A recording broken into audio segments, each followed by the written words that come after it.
नमस्कार विद्यार्थी मित्रांनो, मी सौ कृष्णा ठाकूर, इयत्ता दुसरी, विषय मराठी. आजचा घटक आहे माझे घर. विद्यार्थी मित्रांनो, आपल्या सगळ्यांना आपले घर खूप खूप आवडते, हो ना? आपल्या घराला वेगवेगळ्या खोल्या सुद्धा असतात.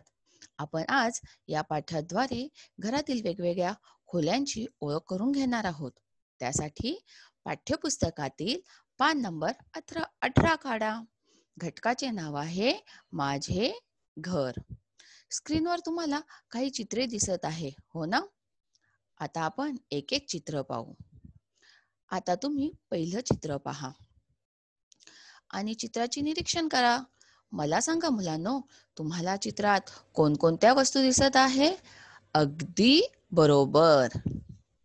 गॅस, फ्रीज, मिक्सर, तवा, चमचे, बरण्या, भांड्यांचा रॅक, गॅस सिलेंडर, फळांची टोपली, सिंक, कढई.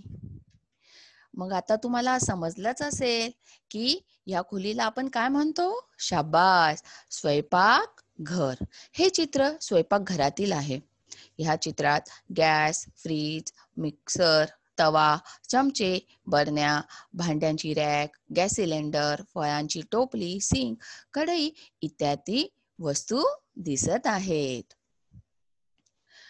आता आपण दुसरं चित्र पाहू. मला सांगा, तुम्हाला या चित्रात काय काय दिसत आहे? बरोबर, कपडे धुण्याचे मशीन, बेसिन, आरसा, शॉवर, बादली, मग, टॉवेल, गिझर, पाय पुसणे. आता मला सांगा, हे कसलं आहे चित्र? अगदी बरोबर, नानी घराचं चित्र आहे. हे चित्र नानी घराचे आहे. ह्या चित्रात कपडे धुण्याचे मशीन, बेसिन, आरसा, शॉवर, बादली, मग, टॉवेल, गिझर, पाय पुसणे इत्यादी गोष्टी दिसत आहेत. आता आपण दुसरे चित्र पाहू. आता मला सांगा मुलांनो, ह्या चित्रात तुम्हाला कोणकोणत्या वस्तू दिसत आहेत? शाबास, पडदा, घड्याळ, टीव्ही, कपाट, वर्तमानपत्र, टीपॉय, कपबशी, सोफा सेट, मोबाईल. आता ह्यावरून तुम्हाला समजलंच असेल की हे चित्र कशाचं आहे? अगदी बरोबर, दिवाणखान्याचं. हे चित्र दिवाणखान्याचं आहे.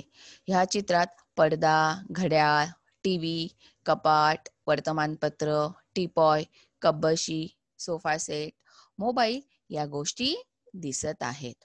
आता आपण पुढचं चित्र पाहू. ह्या चित्रात तुम्हाला काय दिसत आहे मुलांनो? अगदी बरोबर, सौर बंब. आणि हे कसलं चित्र आहे? गच्चीचं. हे चित्र गच्चीचे आहे. त्यात सौरबंब दाखवला आहे. आजचा गृहपाठ, शब्दार्थ, मीनिंग्स.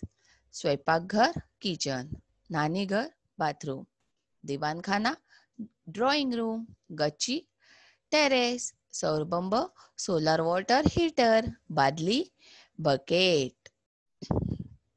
तुमच्या घरातील 10 वस्तूंची नावे लिहा. धन्यवाद मुलांनो.